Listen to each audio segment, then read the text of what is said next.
Vadakara MDMA കേസിൽ അന്വേഷണം ശക്തമാക്കിയ SIT. അറസ്റ്റിലായ 2 പ്രതികൾക്കായി ഇന്ന് കസ്റ്റഡി അപേക്ഷ സമർപ്പിക്കും. 4 പ്രതികളെയും ഒരുമിച്ചിരുത്തി ചോദ്യം ചെയ്ത് ലഹരി സംഘത്തിന്റെ കൂടുതൽ കണ്ണികളിലേക്ക് എത്താനാണ് അന്വേഷണ സംഘത്തിന്റെ നീക്കം. ഇതിനിടെ അധ്യാപികമാർ പ്രതികളായ കേസിൽ പേരാമ്പ്ര BRCക്കെതിരെ പ്രതിഷേധവും ശക്തമാവുകയാണ്. സിനോ തോമസ് നൽകും വിശദാംശങ്ങൾ. സിനോജ്, അന്വേഷണം വ്യാപിപ്പിക്കുകയാണ് പോലീസ്. ഇതിൽ ഒരു മുഖ്യ കണ്ണി എന്ന് പറയുന്നത് വയനാട് സ്വദേശിയാണെന്നുള്ള സൂചനകൾ ലഭിച്ചിരുന്നു. അപ്പോൾ പ്രതികളെയെല്ലാം ഒരുമിച്ചിരുത്തി ചോദ്യം ചെയ്തതിലൂടെ ഈ മുഖ്യ കണ്ണിയിലേക്ക് എത്താനാണോ പോലീസിന്റെ ശ്രമം? അപ്പോൾ കൂടുതൽ പേരിലേക്ക് അറസ്റ്റ് നീങ്ങുമെന്നുള്ള സൂചനകളാണോ ലഭിക്കുന്നത്?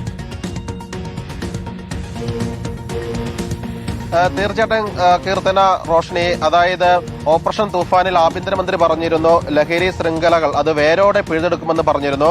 അതിന്റെ സൂചനകളാണ് ഈ വടകര MDMA കേസിൽ ലഭിക്കുന്നത്. അതായത് ഒരു 2 ഗ്രാം MDMA പിടിച്ച കേസിൽ നിന്നാണ് ഇത്തരത്തിൽ 3 അധ്യാപികമാർ ഉൾപ്പെടെയുള്ളവർ അറസ്റ്റിലായിരിക്കുന്നത്. ഇനി ഈ ശൃംഖലയിൽ ഇനിയും ആളുകളുണ്ട് എന്ന് SIT പറയുന്നു. വടകര കേന്ദ്രീകരിച്ചുള്ള SIT ഈ പിടിയിലായ അധ്യാപികമാരെ, ഒപ്പം തന്നെ കണ്ണൂരിൽ നിന്ന് ഒരു ഡെലിവറി ബോയെ പിടികൂടിയിരുന്നു.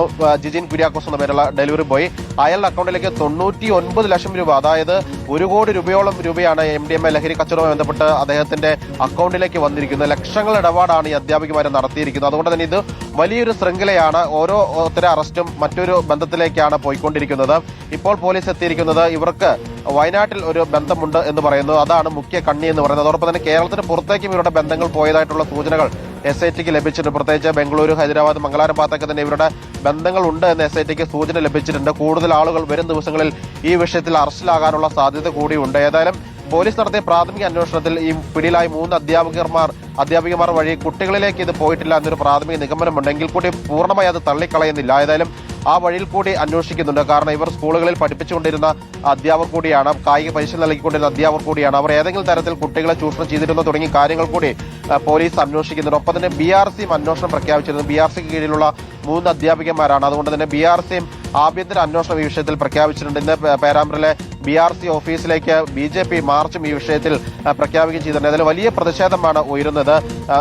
സമൂഹത്തിന്റെ നാനാതലം ഭാഗത്തു നിന്ന് വലിയ പ്രതിഷേധം ഉയരുകയും ചെയ്യുന്നുണ്ട്. ഏതായാലും SIT കൃത്യമായി തന്നെ അന്വേഷണം മുന്നോട്ട് കൊണ്ടുപോകുന്നു. ഈ ലഹരി ശൃംഖലയിലെ ഓരോ കണ്ണികളെ പിടികൂടാനുള്ള ശ്രമത്തിലാണ് പോലീസ് ഉള്ളത്. ഇതിന്റെ യഥാർത്ഥ ഉറവിടം എവിടെയാണ് എന്ന് പോലീസ് കണ്ടെത്തേണ്ടതുണ്ട്. കാരണം ഈ അധ്യാപകരെ പിടിച്ചപ്പോൾ തന്നെ ലക്ഷക്കണക്കിന് രൂപയുടെ ഇടപാട് ഇവരിൽ നിന്ന് മാത്രം കണ്ടെത്തിയിട്ടുണ്ട്. അങ്ങനെയെങ്കിൽ യഥാർത്ഥ ഉറവിടത്തിലേക്ക് പോയി കഴിഞ്ഞാൽ എത്രമാത്രം വലിയ ഇടപാടായിരിക്കും നടത്തിയതെന്ന് കണ്ടെത്താനുള്ള ശ്രമത്തിലാണ് പോലീസ് ഉള്ളത്. റോഷ്നി, കീർത്തന.